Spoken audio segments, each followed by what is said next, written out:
حقوق العباد کی اہمیت کو قرآن نے بھی بڑے زور و شور سے بیان کیا ہے، حقوق العباد کی اہمیت کو نبی پاک صلی اللہ علیہ وسلم نے بھی بڑے زور و شور کے ساتھ بیان کیا، اور اس معاملے میں ذرا سی بھی گنجائش نہیں رکھی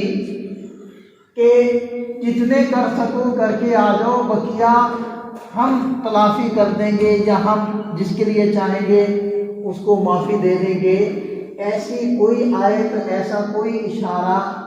ذکر نہیں کیا گیا۔ اس سے پتہ چلتا ہے کہ حقوق العباد کو ہم نے ادا کرنا، حقوق اللہ کو ادا کرنا ہے، یقیناً کرنا ہے، لیکن اس میں اللہ تعالیٰ نے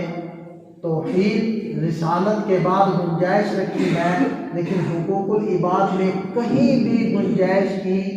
کوئی ہلکی سی بھی کوئی اشارتاً بھی کوئی دلیل موجود نہیں۔ لہذا ہم دیکھتے ہیں کہ نبی پاک صلی اللہ علیہ وسلم کے جو فرامین ہیں اس میں بڑی شدت کے ساتھ اس بات کی طرف متوجہ کیا گیا ہے کہ حقوق العباد میں کمی نہ ہو۔ لہذا اگر شہید کے فضائل بیان ہوئے ہیں کہ شہید جنتی، اس کا خون زمین پر گرنے سے پہلے ہی گناہ معاف، اللہ کے ہاں قبول، لیکن فرمایا کہ اللہ شہید کے سارے گناہوں کو معاف کر دے گا الا الدین، مگر قرض والا معاملہ معاف نہیں ہوگا۔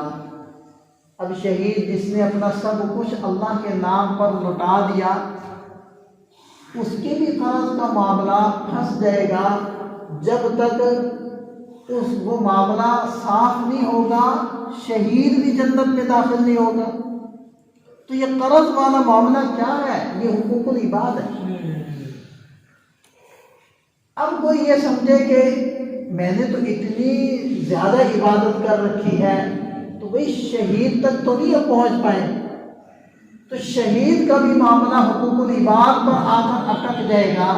تو ہم کیسے نکل پائیں گے؟ اور حقوق العباد کوئی ایک حق تو ہے، ہر بندہ اس کا جتنا بڑا دائرہ اثر ہے، حلقہ اثر ہے،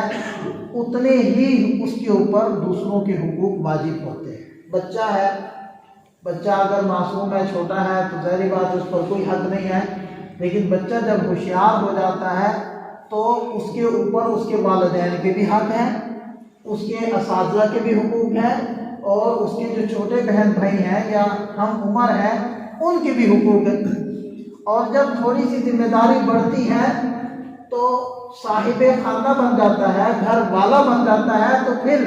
اس کے ماتحت اس کی بیوی بھی آ جائے گی، اس کی اولاد بھی آ جائے گی، ان سب کے حقوق، بڑے ماں باپ ہیں تو ان کا بھی خیال کرنا۔ اور اگر اختیارات بڑھتے ہیں، ایک خاندان کی ذمہ داری اس کو ملتی ہے تو پورے خاندان کی ذمہ داری اس کی بنتی ہے، اور ان سب کے حقوق کو سمجھنا اور بروقت ادا کرنا یہ اس کی ذمہ داری ہے۔ اور اگر اختیارات بڑھتے ہیں،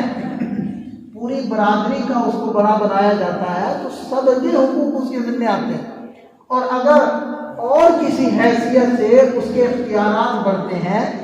تو پوری بستی یا پھر پوری تحصیل یا پھر پورا ضلع یا پھر پورا ملک یا پھر پوری امت مسلمہ، یہ ہر ایک میں درجہ بدرجہ جس کے جتنے بڑے اختیارات ہوں گے اتنے ہی زیادہ اس کے ذمہ حقوق ہوں گے۔ تو اپنے دائرے اثر کو سمجھنا، اپنے سے متعلق لوگوں کو سمجھنا اور ان سب کے حقوق کو جاننا اور اس کی ادائیگی کرنا، یہ ہے اسلام میں مسلمان کا کمال، کامل یہ ہے، ورنہ ناقص ہے۔ تو حقوق العباد کے ساتھ ساتھ، حقوق اللہ کے ساتھ ساتھ حقوق العباد کا معاملہ بہت زیادہ اہم ہے۔ لہذا ایک بار نبی پاک صلی اللہ علیہ وسلم نے ارشاد فرمایا، لا يدخل الجنہ من لا یأمن جارہ بوائقہ، وہ شخص جنت میں داخل نہیں ہوگا جس کی تکالیف سے اس کا پڑوسی محفوظ نہیں۔ اب دیکھیں، ایک بندہ مومن ہے، اللہ پر ایمان لایا، رسالت کو مانتا ہے، نمازیں بڑی پابندی سے پڑھ رہا ہے، تہجد کا بھی اہتمام ہو جاتا ہے اور دیگر بہت ساری عبادتیں ہیں، لیکن تھوڑی سی کمزوری ہے، پڑوسی کے ساتھ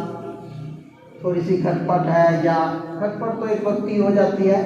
لیکن وہ تکالیف دیتا ہے، ان کو پریشان کرتا ہے، زج کرتا ہے۔ تو اللہ کے نبی کیا ارشاد فرما رہے ہیں، ایسا بندہ جس کی تکالیف سے اس کا پڑوسی محفوظ نہیں، یہ جنت میں نہیں جائے گا۔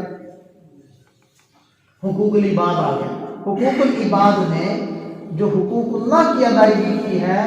اس کو بھی روک دیا، ان کی قبولیت بھی موقوف ہو گئی اور ان کے بلبوتے پر وہ جنت میں داخل ہونے کے قابل نہیں رہا۔ کتنا اہم معاملہ، کتنا نازک مسئلہ۔ ایک اور حدیث پاک آپ صلی اللہ علیہ وسلم نے ارشاد فرمایا، واللہ لا یؤمن، اللہ کی قسم مومن نہیں ہے۔ پھر فرمایا واللہ لا یؤمن، اللہ کی قسم مومن نہیں ہے۔ پھر تیسری مرتبہ ارشاد فرمایا واللہ لا یؤمن، اللہ کی قسم مومن نہیں ہے۔ ایک صحابی نے عرض کیا کہ یا رسول اللہ کون مومن نہیں ہے؟ آپ علیہ السلام نے یہی بات ارشاد فرمائی، الذی لا یأمن جارہ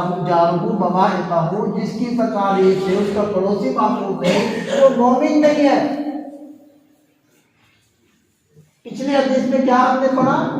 کہ جنت میں نہیں جائے گا، اور اس حدیث پاک میں آپ علیہ السلام کیا فرما رہے ہیں، وہ مومن ہی نہیں ہے کہ جس کی تکالیف سے اس کا پڑوسی محفوظ نہیں ہے، مطمئن نہیں ہے، اور اس کو یہ تسلی نہیں ہے کہ یہ میرا پڑوسی ہے تو مجھے کسی قسم کی کوئی پرابلم نہیں ہے، تو فرمایا وہ مومن ہی نہیں۔ اب آپ بتائیں کہ وہ عبادات تو پوری کر رہا ہے، حقوق اللہ تو سارے بجا رہا ہے، لیکن حقوق العباد میں کمی آ گئی تو جنت کا معاملہ تو دور کی بات تھی،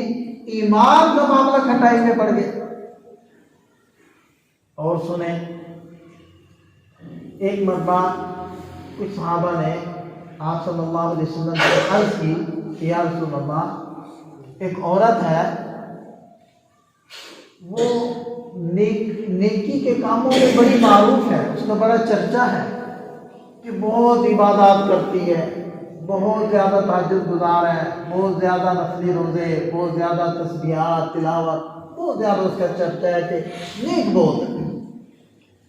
لیکن یا رسول اللہ محلے والے اس کی زبان سے محفوظ نہیں، زبان کی بڑی تیز ہے، زبان کی بڑی ہی زیادہ وہ زخم لگانے والی ہے، اس کی زبان سے لوگ محفوظ نہیں ہے، اہل محلہ محفوظ نہیں ہے۔ تو آپ علیہ السلام نے ارشاد فرمایا یہ عورت جہنمی ہے۔ پھر صحابہ نے پوچھا کہ یا رسول اللہ ایک خاتون ہے کہ جو نفلی عبادات کے ساتھ بہت زیادہ معروف نہیں ہے، مشغول نہیں ہے، بس جو واجبی سی عبادات ہے وہ کر لیتی ہے،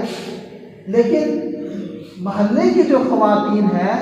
وہ اس کی زبان کی شیرینی سے بہت زیادہ خوش ہیں،